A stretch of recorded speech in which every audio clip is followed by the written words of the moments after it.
말씀 봉독하겠습니다. 오늘의 말씀 본문은 요한복음 20장 10절부터 16절입니다. 이에 두 제자가 자기들의 집으로 돌아가니라. 마리아는 무덤 밖에 서서 울고 있더니 울면서 구부려 무덤 안을 들여다보니 흰 옷 입은 두 천사가 예수의 시체 뉘었던 곳에 하나는 머리편에 하나는 발편에 앉았더라. 천사들이 이르되 여자여 어찌하여 우느냐. 이르되 사람들이 내 주님을 옮겨다가 어디 두었는지 내가 알지 못함이니이다. 이 말을 하고 뒤로 돌이켜 예수께서 서 계신 것을 보았으나 예수이신 줄은 알지 못하더라. 예수께서 이르시되 여자여 어찌하여 울며 누구를 찾느냐 하시니 마리아는 그가 동산지기인 줄 알고 이르되 주여 당신이 옮겼거든 어디 두었는지 내게 이르소서. 그리하면 내가 가져가리이다. 예수께서 마리아야 하시거늘 마리아가 돌이켜 히브리 말로 라보니 하니 이는 선생님이라는 말이라. 아멘. 샬롬. 한 분 한 분을 예수 그리스도의 이름으로 축복하고 환영합니다. 예수님께서 살아나신 것을 우리가 기념하는 부활절입니다. 실은 예수님 살아나셨다, 부활하셨다. 저는 여기에 여러 가지 의미를 찾을 수 있겠지만 특별히 여러분같이 젊은 사람들에게 뭔가 무관하게 말할 수 있는 게 사실 죽음이란 단어거든요. 근데 그 죽음을 얘기할 수밖에 없는 게 바로 부활절입니다. 그런 면에서 굉장히 사실은 제가 부담이 적어요. 죽음을 얘기하면서. 다른 때는 죽음 얘기하면은 굉장히 여러분하고 거리가 먼 것 같죠. 그렇지만 부활이라고 하는 것은 죽음이 없다면 부활은 불가능한 것이죠. 그렇기 때문에 부활절 우리가 맞으면서 죽음이라는 것을 생각해보고 동시에 그 죽음을 이기신 예수 그리스도 거기에 담겨 있는 의미들을 우리가 생각해 보기를 원합니다. 사실 유명한 독일의 철학자죠. 하이데거는 그런 말을 했습니다. 인간은 죽음을 향해 가는 존재다. 죽음이라고 하는 것이 모든 것을 지금 현재를, 과거를 또 미래를 해석하는 굉장히 중요한 패러다임이 된다는 것이죠. 사실은 전 죽음을 보면서 생각해 보면서 제가 좋아하는 화가 중에 한 사람이 있는데요. 사실 이 사람 같은 경우에는 굉장히 독특한 삶을 갖다가 살았습니다. 렘브란트라는 사람인데 여러분들이 혹시라도 이제 나중에 유럽에 가게 되면은 이렇게 네덜란드를 거쳐서 가거나 그랬을 때 거기가 이제 굉장히 커다란 허브입니다. 시간 있으면 잠깐 밖으로 암스테르담 밖에 나가면 렘브란트의 그림들이 굉장히 많이 이곳저곳에 조그마한 미술관들이 있어요. 그것에 보면은 렘브란트라는 사람은 우리가 빛의 화가 그래서 어둠과 빛을 갖다 굉장히 특별히 어두운 그 배경 그림을 갖다 그린 걸로 유명한데 이 사람의 그림 중에 하나에 보면은 제옥시스로 분장한 자기를 그리는 게 있습니다. 그래서 이게 제옥시스로 분장한 자화상이라고 알려진 것인데 여러분이 보셨을 수도 있어요. 사실은 이 희미하게 한쪽 편에는 어떤 사람이 그려져 있고 거기에 사실은 렘브란트인데 그 그려진 사람이 그리스의 유명한 제옥시스라고 하는 화가입니다. 제옥시스라는 화가는 굉장히 유명한 사람이었대요. 그림이 뛰어났다고 그러죠. 그래서 그림을 갖다 그려놓으면 언제나 한번 포도송이를 그려놨는데 새가 그 포도송이를 먹으려고 날라와서 들이받고 죽었다고 그래요. 그런 정도로 그림이 뛰어난 사람이라고 합니다. 그리고 이 사람이 흥미로운 사람은 이 흥미로운 얘기는 이 사람이 이제 어떤 사람이 자화상을 그려달라니까 그 노인이 와가지고 자화상을 그려달라는 걸 그걸 그리다가 웃음이 나와서 웃음을 웃다가 세상을 떠났다고 알려져 있어요. 그러니까 사실은 그거를 가져와가지고 렘브란트가 자기의 자화상을 그려요. 웃고 있는 자기의 모습. 그렇지만 그 웃고 있는 모습은 다 늙어가지고 뭔가 곧 있으면 세상을 떠날. 그렇기 때문에 그 앞에 나타나 있는 그 사실 죽음의 사자를 그려주고 있는데 죽음의 사자 쪽에 있는 어깨는 까매요. 이쪽은 어깨가 반쪽 어깨만 보이는 빛과 그걸 대조해주고 있습니다. 왜 그랬을까요? 사실 렘브란트는 굉장히 불행한 사람이었습니다. 아내랑 결혼을 해가지고 자식을 넷을 뒀는데 셋이 세상을 떠나고 곧 있어서 아내가 세상을 떠나고 일찍부터 그러고 나서 마지막 넷째가 남았는데 넷째마저 세상을 떠나고 혼자 쓸쓸하게 세상을 떠나갑니다. 사실은 화가 중에서 굉장히 불행한 사람이었죠. 자기의 모습을 그리면서 저는 그 자화상 제욱시스라고 하는 그 사람을 통해서 투영한 게 아닐까, 저는 그런 생각을 해보았습니다.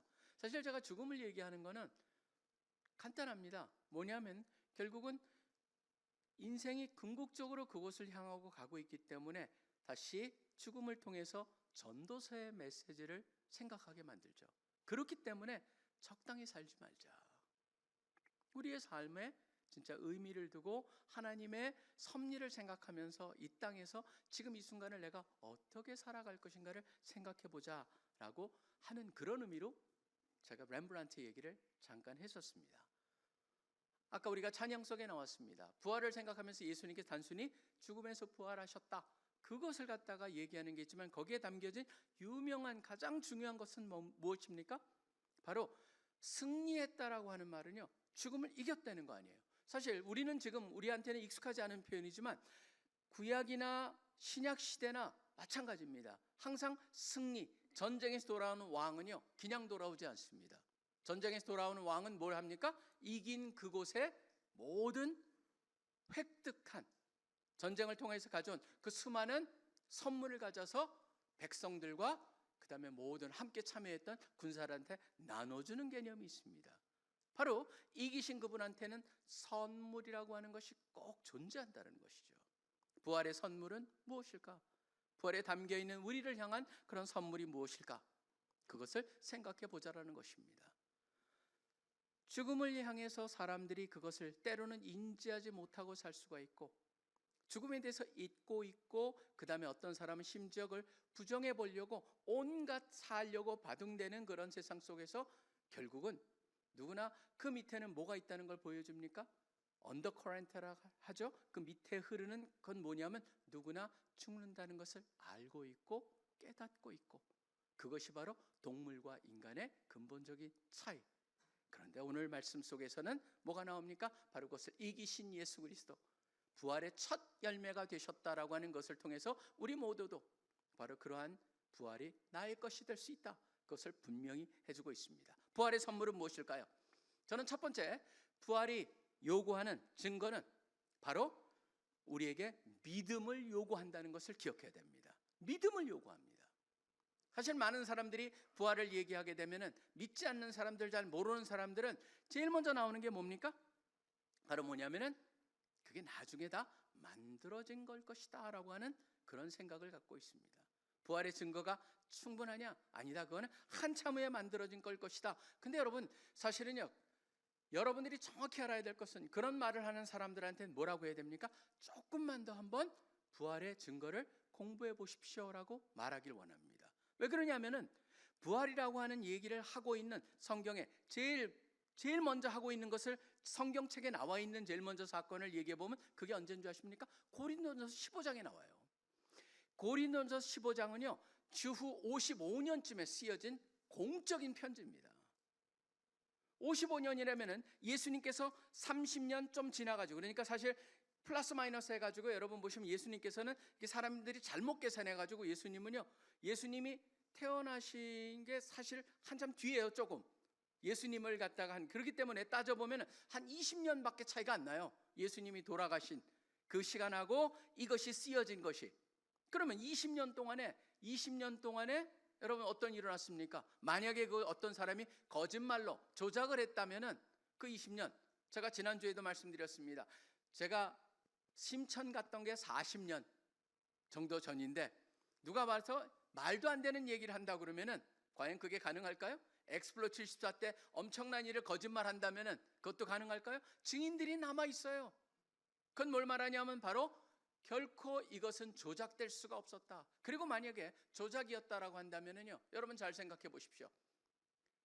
만약에 이게 조작됐다면은 그것을 향해서 예수님께서 부활하시 아닌 증거를 로마나 유대인들이 철저하게 아마 들이대서 그러한 믿음은 진작 시작도 하지 못했을 거라는 게 우리가 역사적으로, 여러분 로마를 갖다 우습게 보지 마세요. 로마에 보면요 박스 로마나 그래서 로마는 전 세계 어느 문명보다도 가장 길이 발달되어 있고 그것의 소식이 급격하게 퍼질 수 있는 그러한 우리의 SNS 정도는 아니겠지만 엄청나게 빠른 그러한 정도를 가지고 있었다는 것을 고려해 본다면 이거는 결코 조작이 될 수가 없다. 그 다음에 두 번째 생각해 볼 수 있는 건 뭔지 아십니까? 두 번째는요, 유대인들이 믿었다는 거예요. 여러분, 이거는 많은 가끔 그런 사람들이 이런 얘기를 합니다. 그때 사람들은 몰라서 그래, 무지해서 그래, 무지했기 때문에 그런 걸 믿었어. 그렇지만 우리 현대인은 과학적이야, 이성적이야, 그렇기 때문에 그런 거 안 믿어. 여러분, 그거는요, 꿈 깨십시오라고 하는 게 정답입니다. 왜 그러냐 하면요, 유대인들이 부활을 믿을 수 있어요? 여러분, 유대인들한테는 부활의 개념이 있었습니다. 근데 부활의 개념이 우리가 생각하는 예수님의 부활하고 완전히 다른 거였어요. 그들이 갖고 있었던 부활의 개념은 마지막 때의 의인들이 전체가 다 부활한다는 거였습니다. 그렇기 때문에 예수님께서 마리아와 마르다, 나사로가 죽었을 때 오셔가지고 마르다를 향해서 뭐라고 하십니까? 내 오라비가 살아날 것이다라고 얘기합니다. 그랬더니 그때 마르다가 뭐라고 얘기합니까? 알고 있습니다. 부활 때에 그가 살아날 것이라고 믿습니다라고 얘기를 합니다. 그때 예수님이 말씀하신 살아날 것이랑 마르다가 살아날 것이랑 다른 거였습니다. 마르다는 유대인의 믿음을 가지고 말을 하고 있는 것이죠. 여러분, 그런 믿음을 가진 사람들한테 어떤 한 개인이 살아나가지고 그 부활을 믿는다고요? 여러분, 우리보다 오히려 더 힘든 게 유대인들이 예수님의 부활을 믿는다라고 하는 그 사건이었습니다. 근데 놀라운 일이 일어났습니다. 그 일이 일어났기 때문에 그 당시에 예루살렘에 2만 5천 명 정도의 사람들이 살고 있었다라고 추정을 해봅니다. 근데 여러분, 사도행전을 보십시오. 사도행전은요, 오순절 사건이 일어나서 성령 강림이 되자마자 무슨 일이 일어났습니까? 믿은 사람들만, 사도행전에 나온 사람들만 8천 명이에요. 그러면 그 도시의 30% 정도가 믿어버렸다는 거예요. 어떻게 그런 일이 일어날 수가 있겠느냐라는 생각을 해본다면 이거는요, 굉장히 강력한 부활의 증거가 됩니다. 그 다음에 어떤 사람은 말합니다. 가끔 가다가 그거는 다 사기고 그 다음에 그게 어떤 사람이 꾸며낸 걸 거야 라고 하는 그런 사람들도 있습니다. 그렇지만 잘 생각해 보십시오. 사실은 꾸며냈거나 그랬다면, 여러분, 만약에 어떤 사람이 꾸며냈다면 생각해 보세요. 그런 분위기 속에서 꾸며내봤다 누가 믿겠어요? 잘 생각해 보시기 바랍니다. 그거에 대한 믿음이 있어야지 꾸며내야지 믿을 거 아니에요. 꾸며내봤자 믿을 수가 없는 상황 속에서 꾸며낼 필요가 있었겠느냐. 그리고 본인들이 꾸몄는데 그 꾸며낸 것을 위해서 목숨까지 버리면서 그것도 행복하게 순교할 수 있느냐. 질문을 던져본다면 얼마나 그런 것들이 말이 안 되는 그러한 비이성적인 그러한 것일까를 생각해 볼 수가 있습니다. 어떤 사람은 그 집단적인 그런 환상을 본 것일 수 있다라고 했는데, 여러분, 500명이 최소한 그 앞에 집단적으로 환상 본 거, 그런 것이 있습니까? 그리고 환상이라는 것이 잠깐 있다가 사라지는 것인데 그것을 갖다 보면서 목숨까지 버릴 수 있는 그런 일, 그 다음에 무엇보다도요, 로마가 뒤집어집니다. 어떻게 그런 일이 있을까요? 여러분, 이거는요, 여러분이 생각해 보면 볼수록 성경에 나와 있는 모든 디테일한 것을 갖다 보면 볼수록 불가능합니다. 그리고 보십시오. 오늘 말씀해 보면은 지금 여기에 막달라 마리아에게 나오는데 20장 전체가 그렇습니다. 20장 전체의 후반에 가보면 조금 있다가 제자들 앞에 나타납니다. 제자들 앞에 났을 때 누가 믿습니까? 가장 의심 많은 사람. 그래서 사실은 이분은 나중에 가보시면 의심 많은 도마 그렇게 되어 있는데, 사실은 도마는 의심 많은 사람이라기보다는 굉장히 사고하는 사람이었습니다. 사실은 그 별명은 정확한 의미는 아닙니다. 뭐냐면 이 사람은 증거가 필요한 사람이었습니다. 확실한 사람이었습니다. 아무거나 믿지 않는 사람이었습니다. 그런데 그 사람이 믿습니다. 그건 뭘 말합니까? 바로 그 앞에 예수님이 나타나셨다는 것을 분명히 얘기하고, 그 다음에 가장 변화할 수 없는 유대인 중에 한 사람을 고르라면 누굴까요? 바로 사도 바울이었습니다. 사도 바울은 그 전형적인 유대인이었을 뿐만 아니라 철저히 훈련받은 유대인이었을 뿐만 아니라 그 당시에 가장 유명한 랍비인 가말리엘의 제자였습니다. 그뿐만이 아니었습니다. 그 훈련받은 사람이 바로 기독교 도를 좇는 자들을 미워하고 그를 핍박하겠다, 그들을 갖다 잡아가지고 오겠다라고 하는 그런 정도로 열정 있는 사람이었습니다. 그 사람이 변해버립니다. 어떻게 변했을까요? 이거는요, 부활 아니면 설명이 되질 않습니다. 여러분이 부활의 역사성을 제가 얘기한다면 끝이 없을 것입니다. 그렇지만 여러분들이 꼭 기억하셔야 될 것은 바로 뭐냐면요, 부활의 역사성을 제가 얘기한다고 해서 역사성의 근거에서 여러분 믿으십시오 라고 말씀드리는 게 전혀 아닙니다. 왜냐하면 우리 이성적으로 하나님을 가까이 갈 수가 없습니다. 우리 이성은요, 하나님을 믿는 문턱까지는 갈 수가 있습니다. 그렇지만 문턱을 넘을 수가 없습니다. 문턱을 넘는 길은 바로 뭔지 아십니까? 한 방법밖에 없습니다. 바로 하나님께서 선물로 믿음을 주실 때만이 가능합니다. 저는 참 느끼면서 제가 신앙을 갖다 생각해 보면서도 늘 그렇습니다. 우리는 보면은 맞아, 알고 믿는 거야 생각이 있지만, 여러분 우리가 학문을 하면서도 여러분 학문을 하고 있잖아요. 학문의 가장 기초가 뭔지 아십니까? 그게 바로 에피스테몰로지, 인식론이라고 그러죠. 인식론의 가장 기본이 뭡니까? 믿을 때만이 안 되는 거예요. 1 더하기 1이 2라는 것을 믿을 때만이 모든 복잡한 미적분까지 여러분이 나갈 수가 있는 겁니다. 시작은 다 믿음입니다. 근데 중요한 건 뭐예요? 그 믿음이 우리에게서 오지를 못한다는 것이죠. 그러다 보니까 사도행전 26장에 보면요, 사도 바울이 잡혀가지고 가는데 거기에 보면 참 저는 그런 걸 갖다가 보게 됩니다. 사도 바울이 끌려가가지고 재판을 받는데 빌라도랑 아그리빠라고 하는 그런 아그리빠 왕을 향해서 뭐라고 그러냐면 이런 얘기를 해요. 그런 거 다 있었던 거 그 코너에 어떤 거기 보면 그렇게 나와 있거든요. 어떤 구석에서 진행된 거 아닌 거 아시잖아요. 그건 뭐냐면 모든 사람이 이미 그렇게 알고 있다는 겁니다. 안다고 믿는 거는 아니죠. 왜냐하면 그 사람은 뭐라고 합니까? 그 다음에 네가 그렇게 짧은 시간에 그 몇 마디로 해서 나를 기독교인을 만들려고 그래? 라고 하는 식으로 반응을 하잖아요. 뭐냐면요, 무슨 말씀을 드린다 하면은 결국은 하나님께서 우리를 갖다가 믿음의 선물을 주시지 않는다면 믿지 못한다라고 하는 것이죠. 그다음에 부활이라고 하는 것은 우리로 하여금 어떤 일을 하게 합니까? 제가 여러분에게 이거를 나타내는 것은 바로 예수 그리스도를 믿을 수 있는 그 문턱까지 여러분을 갖다가 끌고 가고자 하는 것입니다. 그렇지만 궁극적으로 무슨 일이 일어나야 됩니까? 여러분이 그 문턱을 넘기 위해서는 뭐가 필요해요? 주님을 향해서 주님, 제가 이것을 믿기를 원합니다. 저의 믿음 없음을 도와주시옵소서. 바로 그게 우리 가운데 필요하다고 하는 것을 보여줍니다. 바로 부활은 우리 모두에게 믿음을 요구하고 있습니다. 여러분들이 믿음을 여러분의 것으로, 여러분이 이 부활이라고 하는 이 부활절에 예수 그리스도를 믿습니다라고 외칠 수 있는 여러분들이 되시기를 간절히 축원합니다. 그 다음에 두 번째를 봅니다. 부활은요, 바로 최고의 선물인 믿음을 점검하게 만듭니다. 저는 이 믿음을 보면서도 점검하게 만드는 것은 뭐냐면 아까도 이미 말씀을 드렸었습니다. 첫 번째 뭐냐면 믿는다는 것 자체. 여기 보면은 온전히 믿고 있는 사람, 아니면은 믿음에 대해서 믿는다고 생각하지만 아직은 거기에 의심이 있는 다양한 부류가 있을 수 있습니다.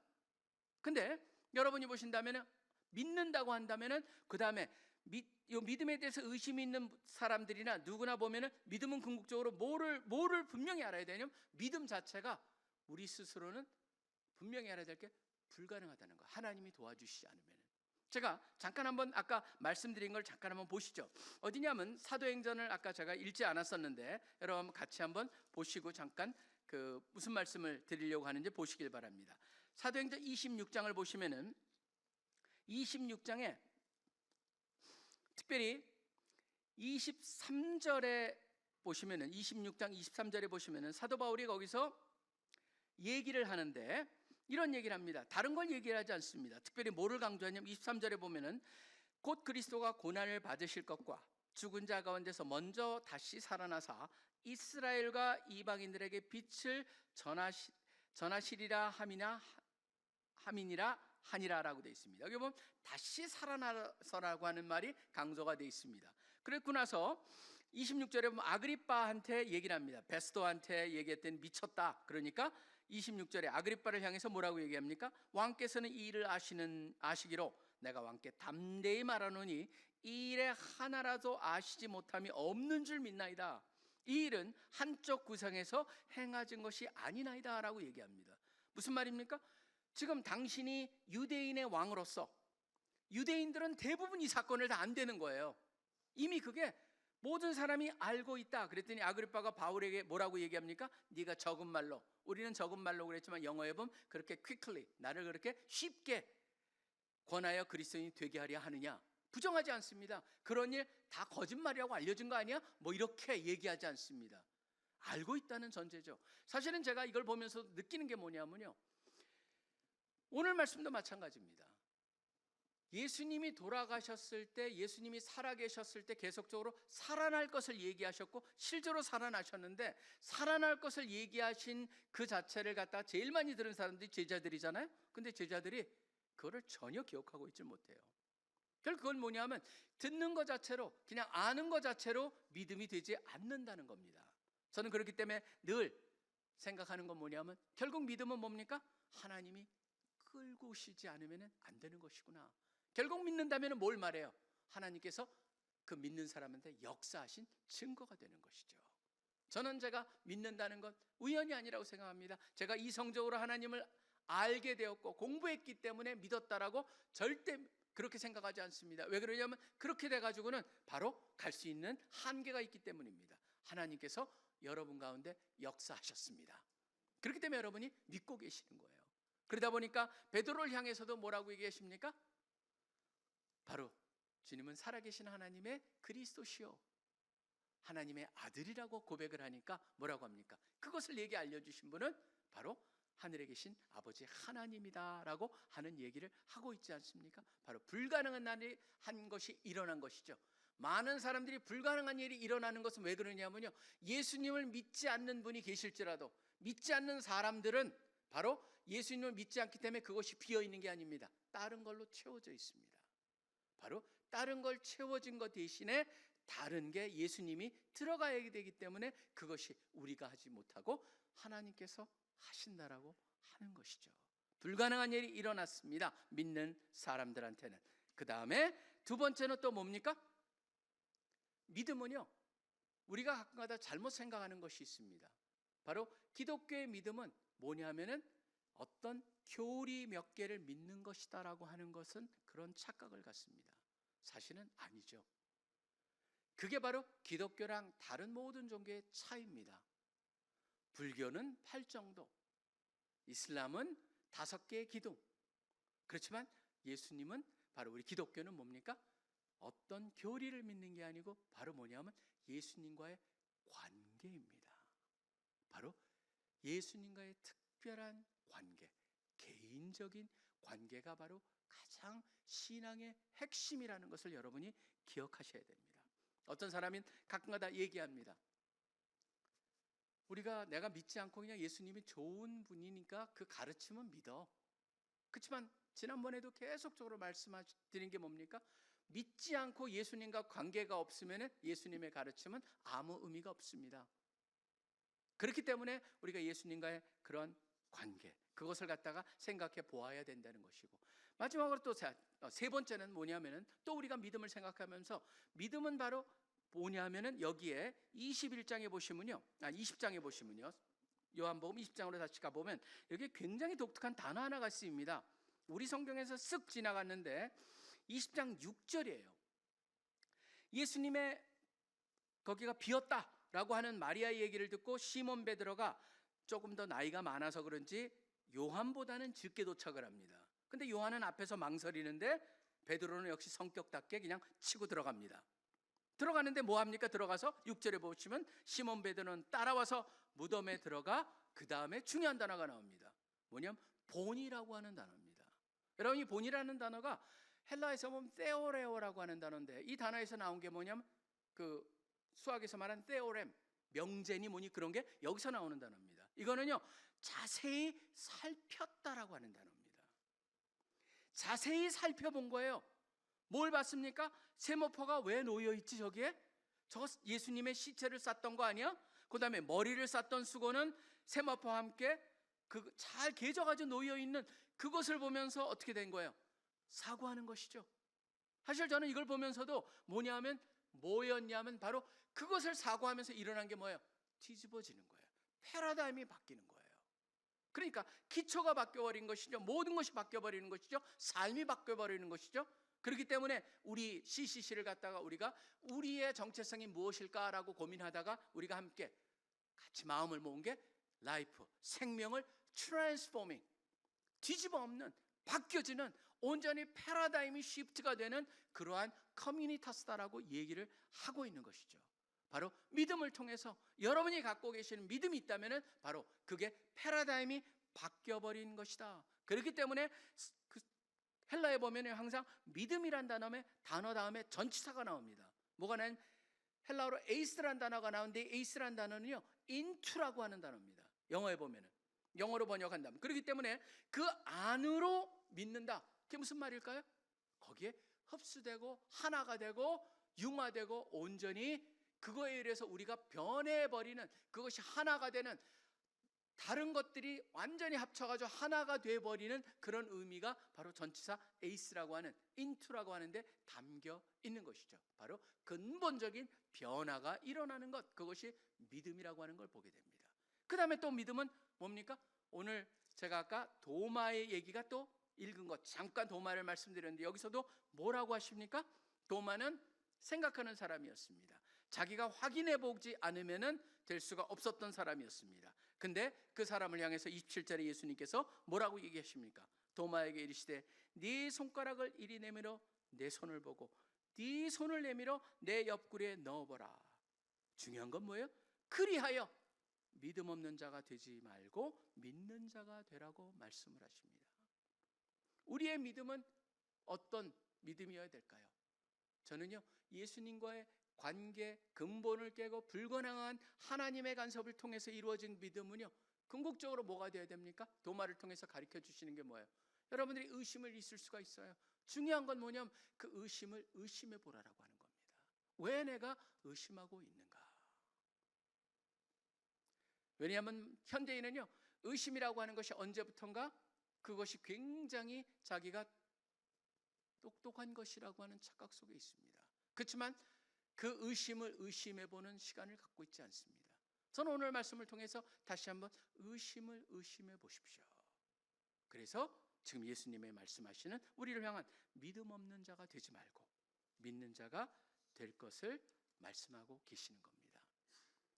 부활을 맞아서 부활절을 우리가 보내면서 우리 모두가 우리의 믿음을 점검하면서 믿음에 굳건하게 서는 여러분들이 되시기를 간절히 축원합니다. 그 다음에 또 마지막으로 부활은 믿음을 지닌 우리를 다르게 살도록 요구하고 있다는 것을 기억하십시오. 다르게 살아야 한다는 것이죠. 어떤 사람 왜 기독교인이 되었습니까? 라고 한다면 믿고 천국 간다니까요. 맞습니다. 그런데 만약 그것이 그 사람의 신앙의 전부라면은 저는 제가 보기에는 너무너무 안타까운 겁니다. 그 일이 사실이지만 그것은 전부가 아니고 어떻게 보면 굉장히 변두리적인 조그마한 영역이거든요.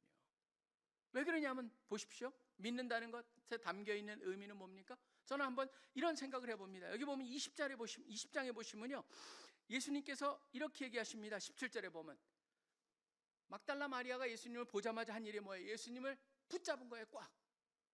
여기 계셨군요. 걱정했어요. 훔쳐간 줄 알았어요. 시체가. 근데 살아계시네요. 그리고 꽉 붙잡아요. 꽉 붙잡고 뭐라고 얘기합니까? 이제 나를 떠나지 마세요 라고는 의미일 거예요. 그런데 그를 향해서 17절에 보면 예수님께서 이르십니다. 나를 붙들지 말라. 내가 아직 아버지께로 올라가지 아니하였노라. 이걸 잘못 해석해가지고 나를 만지지 말라 절대 아닙니다. 왜냐하면 바로 다음에 뭐가 나옵니까? 도마 보고도 만져보라라고 얘기하고 계시거든요. 여자기 때문에 못 만지라고 그럴 거 아니죠. 여기 보면 잘 보셔야 될 게 뭐예요? 붙들지 말라라고 했습니다. 이제 가시면 안 돼요. 그랬더니 예수님께서 내가 아버지께로 올라가지 않았다라는 것에 함축된 의미는 무엇입니까? 아버지께로 올라가야 된다는 거잖아요. 올라가야 되고 올라갔을 때 달라지는 일이 뭡니까? 이제는 우리 누구를 향해서도 누구나 예외 없이 다 그분을 갖다 붙잡을 수가 있다는 겁니다. 바로 여러분이 이제 그분을 붙잡고 사셔야 됩니다. 바로 여러분을 붙잡게 우리 모두가 그분을 붙잡고 살 수 있도록 예수님께서 바로 그런 가까운 친밀함을 갖다 갖게 하기 위해서 예수님께서 여기에 말씀하고 계시죠. 친밀함 속에서 뭐가 일어납니까? 그분의 능력. 그 다음에 보면은 호흡을 갖다 하시면서 성령을 받으라는 얘기가 나옵니다. 그건 뭐냐면은 바로 그분하고의 관계 속에서 여러분이 능력을 받게 되는 것이죠. 그 다음에 그분하고 가까움 속에서 능력을 받은 사람들은 무엇이 주어집니까? 여기 막달라 마리아한테도 마찬가지고 연이어서 나오는 제자들을 향해서도 나오는 말씀이 동일합니다. 뭡니까? 막달라 마리아를 향해서는 가서 내가 부활했다는 걸 제자들한테 알리라고 말씀할 뿐만 아니라 제자들 속에 나타나셔가지고 뭐라고 얘기하십니까? 아버지께서 나를 세상에 보내신 것 같이 내가 너희를 세상에 보내노라. 바로 뭐냐 하면은 바로 우리가 왜 예수님이 그런 친밀한 관계를 갖고 예수님이 능력을 갖다 받아가지고 살아가면서 우리가 해야 되는 게 뭐예요? 우리 모두한테는 사명이 주어졌다는 겁니다. 누구한테나 부름이 있다면은 사명이 있습니다. 소명이랑 사명이랑 두 개는 뗄 수가 없는 겁니다. 우리 모두가 부름을 받았고 부름을 받은 모든 자들한테 사명이 있습니다. 사명을 받은 사람, 예수님과 관계를 맺은 사람들은 이제 어떤 일이 일어날까요? 이제는 나만 보는 게 아니에요. 나를 보지 않는다는 게 아니에요. 나만 보는 것이 아니고 주위를 보게 되고 이웃을 보게 되고 세계를 보게 되고 주님을 모르는 사람들을 보게 되는 것이죠. 그렇기 때문에 이번 우리가 여름 수련회도 뭐라고 그랬습니까? 바로 we the sent, 보냄을 받은 자들입니다. 그게 바로 엑스플로 74 이사의 가장 핵심이죠. 보냄을 받은 자. 거기서도 바로 동일한 말씀이 여기 나옵니다. 요한복음 17장에 나오는 그 말씀이 여기에 그대로 다시 나오고 있어요. 부활하셔서 똑같은 말씀을 하고 계십니다. 아버지께서 나를 세상에 보내신 것 같이 나도 너희를 세상에 보내노라라고 말씀입니다. 우리가 봐도 그런 사명을 받은 사람들입니다. 그리고 그 사명을 행하기 위해서 늘 기억해야 될 굉장히 중요한 한 가지를 갖다 막달라 마리아에게 말씀하고 계십니다.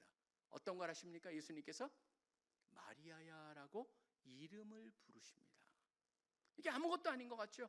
여러분, 성경에는요 이름이라는 것이 너무너무 중요한 역할을 합니다. 이름이라고 하는 건 그 사람의 뭐예요? 정체성입니다.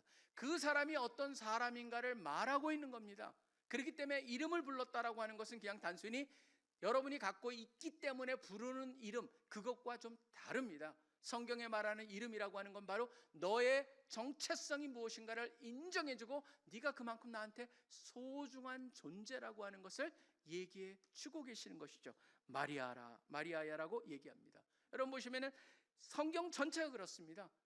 모든 사람들이요 하나님께서 그 부름을 받았을 때 얼마나 거기에서 기쁨을 느껴지는지. 이름이 바뀌어지잖아요. 야곱도 하나님하고 싸웠다 그래가지고 이스라엘이라는 이름이 주어지듯이 저는 우리 모두한테 동일하게 바로 나의 양은 내 목소리를 듣는다, 내가 이름으로 부른다라고 하는 말씀 전제 속에서 내 목소리를 듣는다라고 하는 얘기를 합니다.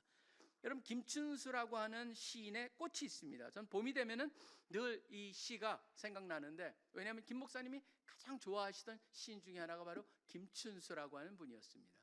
꽃이라는 시 여러분 잘 모르실 거예요. 근데 제가 한번 읽어볼게요. 너무 좋아요. 이렇게 돼 있습니다. 내가 그의 이름을 불러주기 전에는 그는 다만 하나의 몸짓에 지나지 않았다. 내가 그의 이름을 불러주었을 때 그는 나에게로 와서 꽃이 되었다.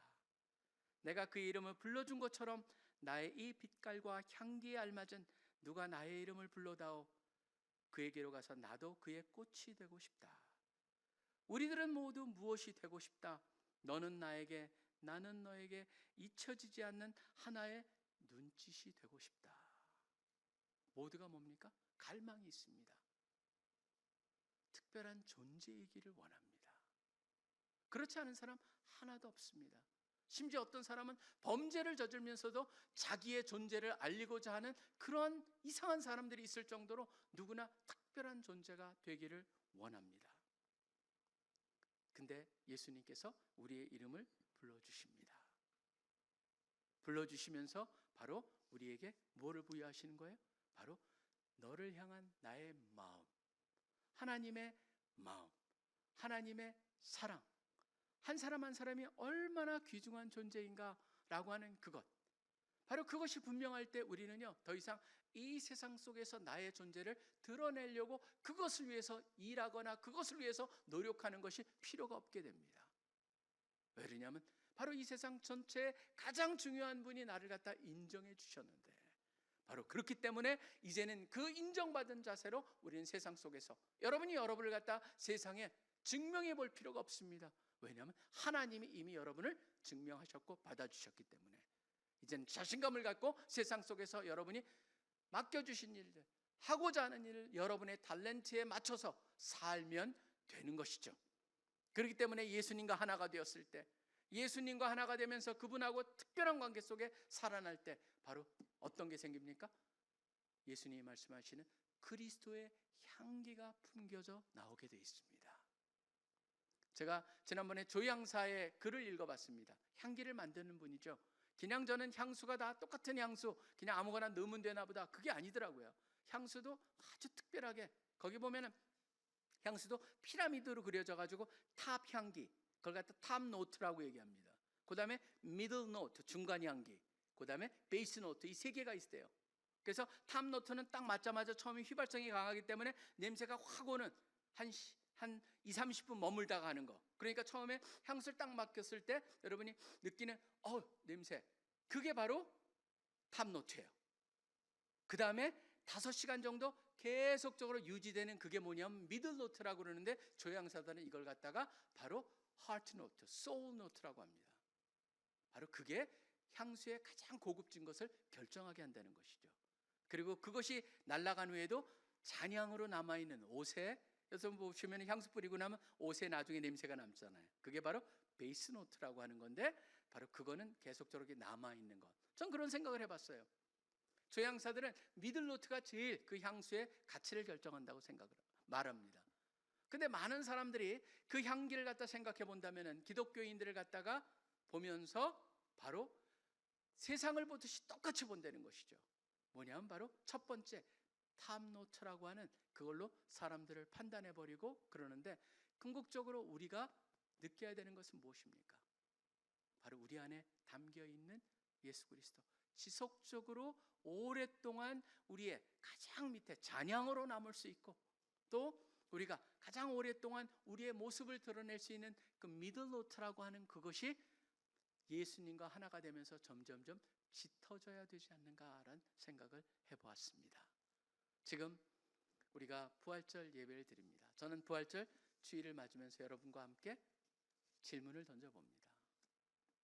여러분의 믿음은 어떤 종류의 믿음이고, 여러분이 혹시라도 가지고 계시는 의심이 있다면 그 의심을 의심하는 오늘이 되길 원하고, 그래서 의심하지 말고 믿는 자가 되기를 원하시고, 마지막으로 온전한 믿음 속에서 예수님의 향기를 드러내는 여러분들이 되길 바랍니다. 나는 어떤 모습으로 이 세상 속에서 향기를 내뿜며 살아갈 것인가 기도하지요. 하나님 아버지, 감사합니다.